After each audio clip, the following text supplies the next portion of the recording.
الحمد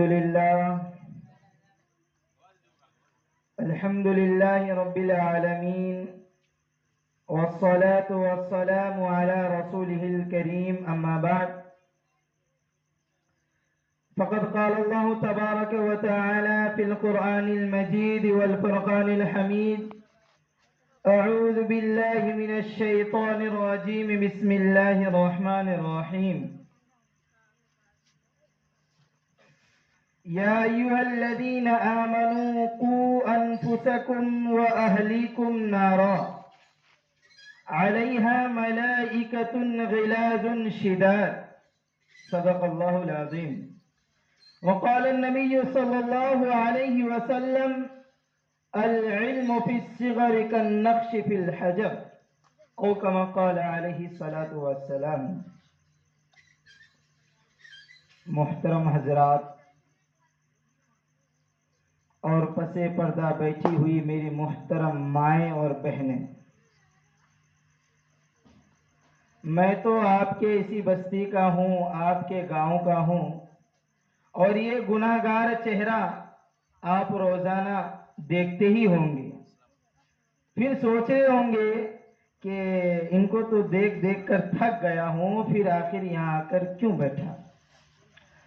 اب میں کیوں بیٹھا بولے تو آپ اپنے گھروں پر دیکھتے ہوں گے کہ ہماری جو مائیں ہوتی ہیں، ہماری جو دادی ہوتی ہے، وہ اپنے بچوں کو ذرا نہلا کے دھلا کے پاؤڈر وغیرہ لگا کے اخیر میں گال میں ٹکا مارتے ہیں.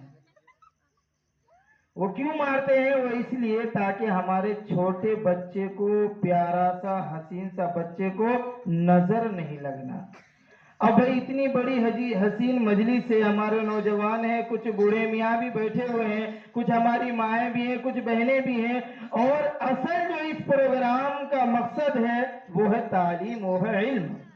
اور ہمارے اصل جو پروگرام کے جو ذمہ دار ہیں وہ مولانا قمر الہدیٰ صاحب ہیں. اب ان کو نظر نہیں لگنا بول کے ہمارے کو یہاں بٹھا دی.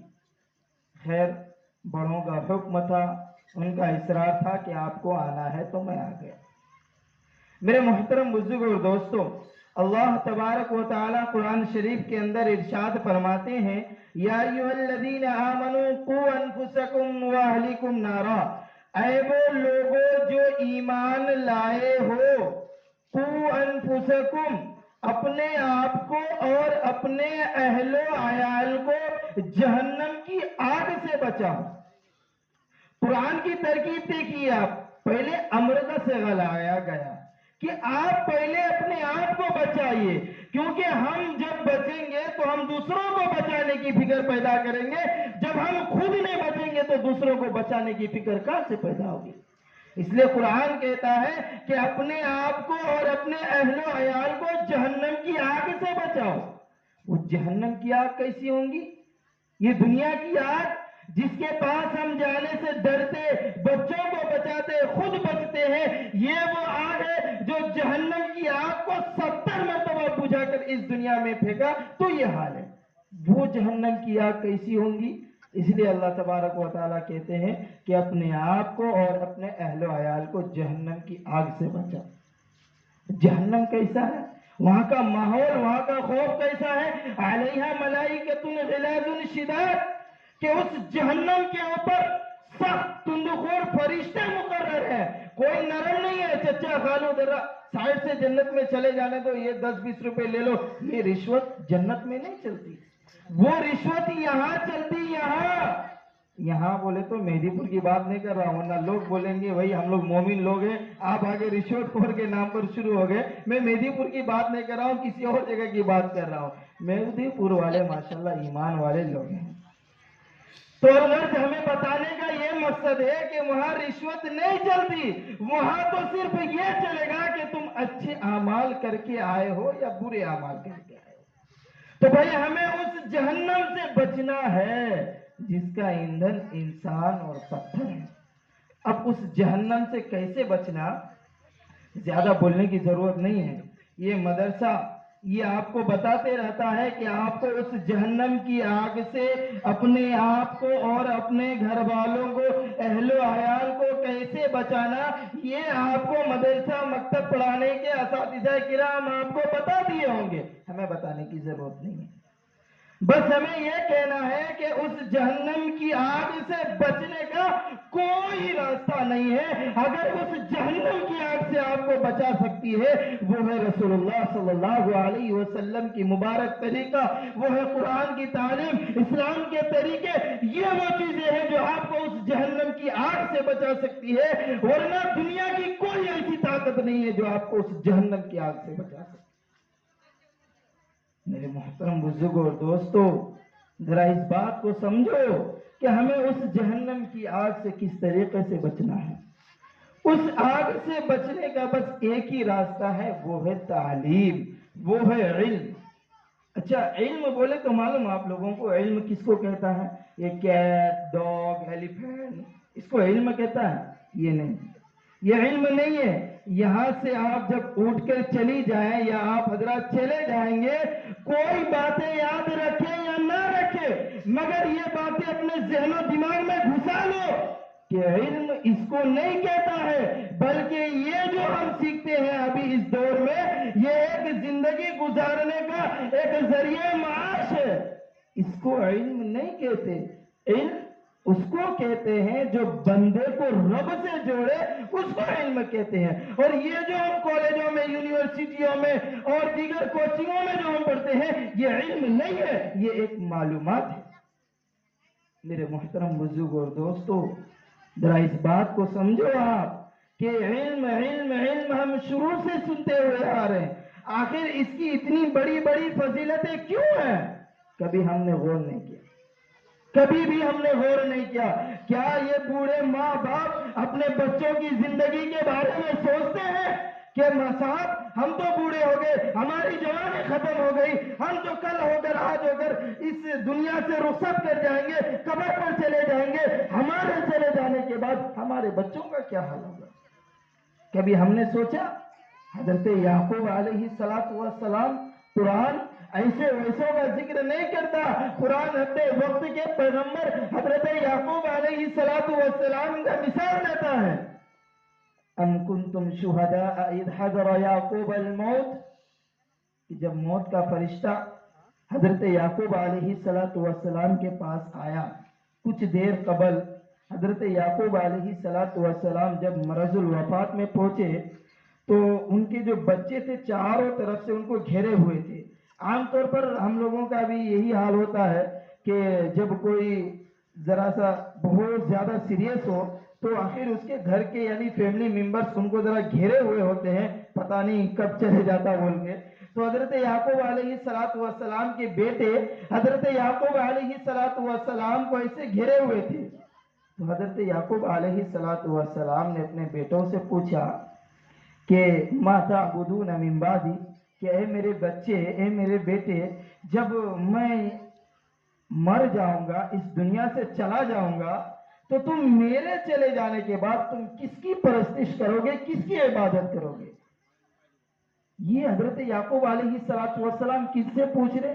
جن کے بیٹے، یہ جو بیٹے گھیرے ہوئے ہیں، یہ آگے چل کر پیغمبر بننے والے ہیں، حضرت یعقوب ان سے سوال کر رہے ہیں۔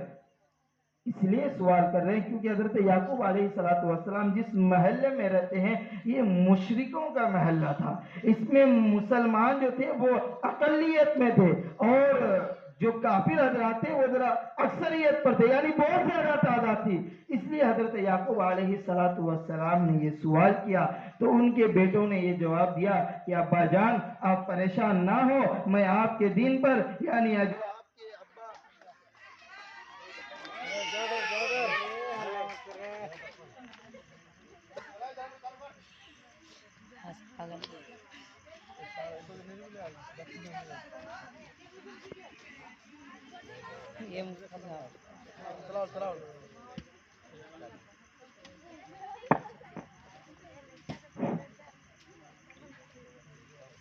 وقت میں بہت کم دیا گیا ہے، انشاءاللہ اور ایک دو باتیں بتا کر اپنی جگہ لے لوں گا، اصل مولانا کا دعا ہے۔ تو میں بتا رہا تھا کہ حضرت یعقوب علیہ السلام جب یہ سوال کیے، جب ان کے بیٹوں نے یہ جواب دیا تو حضرت یعقوب علیہ السلام نے اطمینان کی سانس لی۔ میرے محترم بزرگ اور دوستو، یہی واقعہ ہمارے ساتھ بھی آج کل ہو رہا ہے، مگر آج کل ہم لوگوں کو اپنے بچوں کی فیوچر کا کوئی بھروسہ نہیں ہے کہ آگے چل کے ہمارا بچہ مسلمان رہے گا یا دوسروں کے غیروں کے مسلک کو اختیار کر کے ان کی زندگی کو اپنا آئیڈیل بنا کے ہمارا بچہ گزارے گا، یہ ہمیں معلوم نہیں۔ حضرت یعقوب علیہ السلام کا قرآن ایک مثال دیا ہے۔ میرے محترم بزرگ اور دوستو، میں آپ کو بتا رہا تھا کہ اس جہنم سے بچنے کا اگر کوئی راستہ ہے تو وہ ہے علم، وہ ہے تعلیم، وہ ہے مدرسے کا علم۔ ایک مثال دیتا ہوں کہ ایک 3 مائیں تھی، 3 مائیں اپنے گاؤں کے کسی کنویں میں پانی لانے کے لیے جاتی ہے۔ جب وہ تینوں مائیں پانی لینے کے لیے جاتی ہے تو تینوں مائوں کے جو بیٹے تھے، 3 بیٹے تھے، ایک ایک کر کے سب کے تھے، تو وہ ایک ماں ایسی تھی جو اپنے بچے کو مدرسے میں ڈالی ہوئی تھی، اور 2 ماں اپنے بچوں کو اسکول میں، کالجوں میں، یونیورسٹیوں میں اپنے بچوں کو ایڈمیشن دیا تھا۔ تو ایک ماں آتی ہے، وہ تینوں اپنے گھروں میں پانی بھر کے لے کر چلنے لگتی ہے۔ چلتے چلتے ایک ماں، ان کا بیٹا آتا ہے تو دور سے ہائے بولتا ہے، تو اس کی ماں کہتی ہے ان 2 بہنوں سے کہ یہ جو دکھ رہے نہیں، یہ میرا بیٹا ہے، اور ہائی کوالٹی میں ان کی نوکری ہے، اور مولانا آزاد کلام نیشنل اردو یونیورسٹی سے فارغ ہے۔ اس بچے نے نہ تو سلام کی اور نہ کچھ ہمدرد جیسی ماں کی بھری دکھ مصیبت میں کام آیا، نہیں، وہ ہائے بائے بول کے چلا گیا۔ اب یہ دوسری ماں کا بیٹا آتا ہے، یہ بیٹے کا بھی یہی حال ہے۔ اب یہ کہتی ہے کہ یہ جو بیٹا آ رہا ہے میرا، یہ انگلینڈ سے پڑھائی کیا ہوا ہے، اور کیا انگلش بولتا ہے، کیا ایک دم ان کی ایکٹنگ ہے، میں دیکھتا ہوں تو ایک دم بہت مجھے مزہ آتا ہے۔ یہ بھی بچہ آ کر ہائے بائے بول کے چلا جاتا ہے۔ تیسری ماں پیچھے چلتے چلتے ان کا بیٹا آتا ہے، تو دور سے یہ بچہ السلام علیکم ورحمۃ اللہ کہتے ہوئے دوڑتے ہوئے آتا ہے اور اپنی ماں کے گلے لگتا ہے، اور اپنے ماں کے گلے کو لے کر اپنے سر پر رکھتا ہے۔ اب یہ بوڑھی ماں کہتی ہے، میری بہنیں، یہ وہ میرا بیٹا ہے جو میں بڑے بڑے اسکولوں پر نہیں، بڑے بڑے کالجوں پر نہیں، بلکہ ایک چھوٹے سے مدرسے کے مکتب میں داخل کیا تھا، جو یہ بچہ پڑھ کر آیا ہے وہ یہی سیکھ کر آیا ہے۔ میرے محترم بزرگ اور دوستو، یہ ہے فرق۔ ہمیں یہ بات ضرور معلوم ہونی چاہیے کہ فرق ہمیں اس وقت محسوس ہوتا ہے کہ جب ہمارا بچہ ہمارا کام آتا ہے یا نہیں۔ میرے محترم بزرگ اور دوستو، جتنا وقت ہمیں دیا گیا تھا اس سے تھوڑا میں زیادہ لے لیا، میں معذرت کا ہوں۔ خیر، وقت کی قلت کی بنا پر میں اپنی بات کو یہیں سے ختم کر رہا ہوں۔ وآخر دعوانا الحمد للہ رب العالمین۔